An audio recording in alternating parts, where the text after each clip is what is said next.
যে নির্বাসনে দিতে হবে বলে দাও খোদা। আপনি এখানে বসে নিশ্চিন্তায় বসে আছেন, ওদারে মা রূপান কেঁদে কেঁদে বুক ভাসিয়ে দিচ্ছে, কিন্তু আপনি যে তাই তো করবে বেগম, তাই তো করবে বেগম। তুমি কি জানো আজ রাতেই মা রূপানকে গহীন বনমাঝে নির্বাসনে যেতে হবে রহিমকে নিয়ে। হয়তো মা রূপান আসছে। বেগম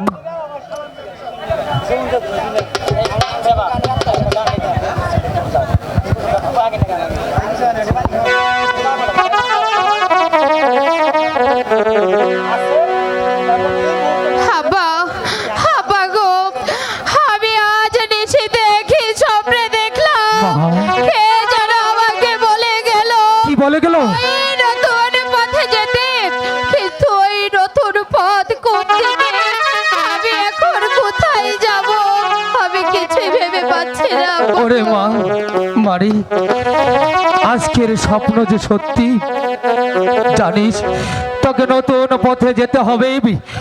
আজ আজ প্রভাত হওয়ার পূর্বে তোর স্বামীকে নিয়ে তোকে 12 বছরের জন্য নির্বাসনে যেতে হবে।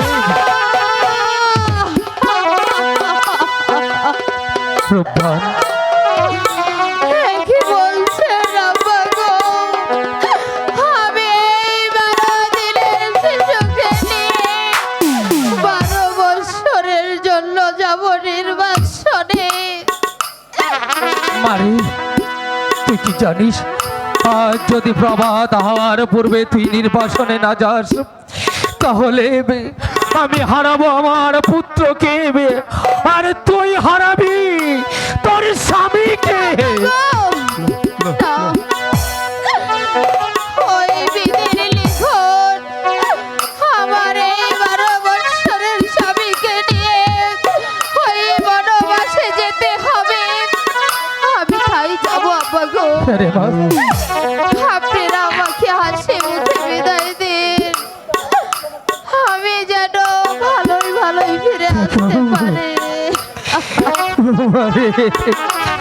কাঁদিস নে রে মা, কাঁদিস নি। বিদায় দে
ওরে মা, মারে আমাদের বুকে পাথর বেঁকে আমরা তোকে হাসি মুখে বিদায় দিচ্ছি রে মা।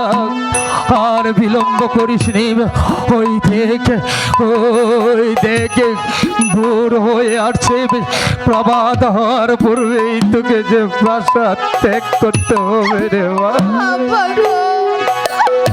আমি আমার স্বামীর মঙ্গল কামনা করে আমি এই মুহূর্তে এই প্রাসাদ ত্যাগ করে আমি চলে যাচ্ছি। বিদায় মাতা, বিদায় পিতা, বিদায় মা,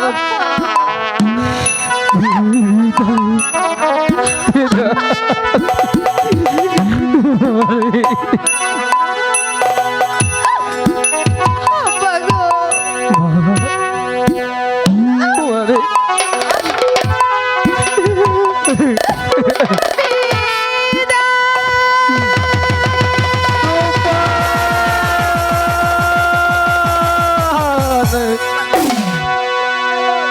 চলো না আমরা কিছু ঠিক আছে, তাই চলো বেগম, তাই চলো।